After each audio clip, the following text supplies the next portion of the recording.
പക്ഷേ വളരെ വിചിത്രമായ ഒരു സംഭവം ഉണ്ടായത് രാവിലെ നമ്മൾ ആരോഗ്യ പ്രശ്നങ്ങളാണല്ലോ ചർച്ച ചെയ്തത്. ഈ വെള്ളമാണ് ഈ ചീറ്റിയത്. ഇത് തീർത്തും കലക്ക വെള്ളമാണ്. ഇത് ഞാൻ നമ്മളെ പുതിയ ആൾക്കാർക്ക് അറിയില്ല. ഞാൻ പറയേണ്ടത് ഞാൻ പറഞ്ഞു തീർക്കുമല്ലോ. ഞാൻ പറയട്ടെ, നിങ്ങളെന്തിനാ വേവലാതിപ്പെടുന്നു? മറുപടി പറയേണ്ടവരവിടെ ഇരിക്കുന്നില്ലേ, അവർ പറഞ്ഞോളൂല്ലോ. ഇത് കലക്ക വെള്ളമാണ്, ഏതോ തോട്ടിൽ നിന്നെടുത്ത വെള്ളമായിരിക്കും. ഇതാണ് പ്രശ്നം. ജലപീരങ്കി ഉപയോഗിച്ചു എന്നത് സാധാരണ നടക്കുന്ന കാര്യമായിരിക്കും. പക്ഷേ വെള്ളം ഈ തരത്തിൽ ഉപയോഗിക്കാം, അതാണ് പ്രശ്നം. അത് ഗൗരവമായി ഗവൺമെന്റ് കാണേണ്ട ഒരു പ്രശ്നമാണ്. എന്താണ് ആഭ്യന്തരമന്ത്രിക്ക് അതിൽ പറയാനുള്ളത് എന്ന് അറിയുന്നത് നല്ലതാണ്. അത് അങ്ങയുടെയും സഭയുടെയും ശ്രദ്ധയിൽപ്പെടുത്താൻ വേണ്ടിയാണ്.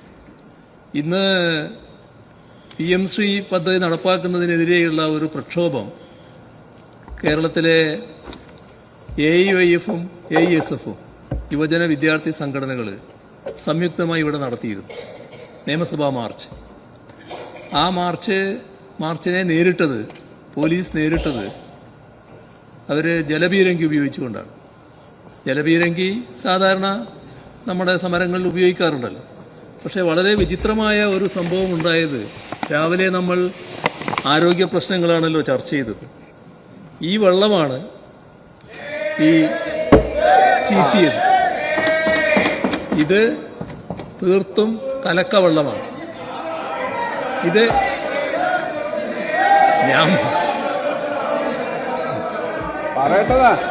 നമ്മുടെ പുതിയ ആൾക്കാർക്ക് അറിയില്ല. ഞാൻ പറയേണ്ടത് ഞാൻ പറഞ്ഞു തീർക്കുമല്ലോ. ഞാൻ പറയട്ടെ, നിങ്ങളെന്തിനാ വേവലാതിപ്പെടുന്നു? മറുപടി പറയേണ്ടവരവിടെ ഇരിക്കുന്നില്ലേ, അവർ പറഞ്ഞോളൂല്ലോ. ഇത് കലക്ക വെള്ളമാണ്, ഏതോ തോട്ടിൽ നിന്നെടുത്ത വെള്ളമായിരിക്കും.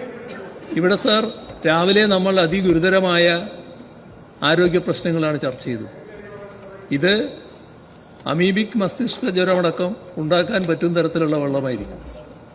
അത്തരത്തിലുള്ളൊരു വെള്ളം ഉപയോഗിക്കേണ്ട ആവശ്യം എന്താണ്? സാധാരണ വെള്ളം തന്നെ ഉപയോഗിക്കാമല്ലോ. ഇതാണ് പ്രശ്നം. ജലപീരങ്കി ഉപയോഗിച്ചു എന്നത് സാധാരണ നടക്കുന്ന കാര്യമായിരിക്കും. പക്ഷേ വെള്ളം ഈ തരത്തിൽ ഉപയോഗിക്കാം, അതാണ് പ്രശ്നം. അത് ഗൗരവമായി ഗവൺമെന്റ് കാണേണ്ട ഒരു പ്രശ്നമാണ്. എന്താണ് ആഭ്യന്തരമന്ത്രിക്ക് അതിൽ പറയാനുള്ളത് എന്ന് അറിയുന്നത് നല്ലതാണ്.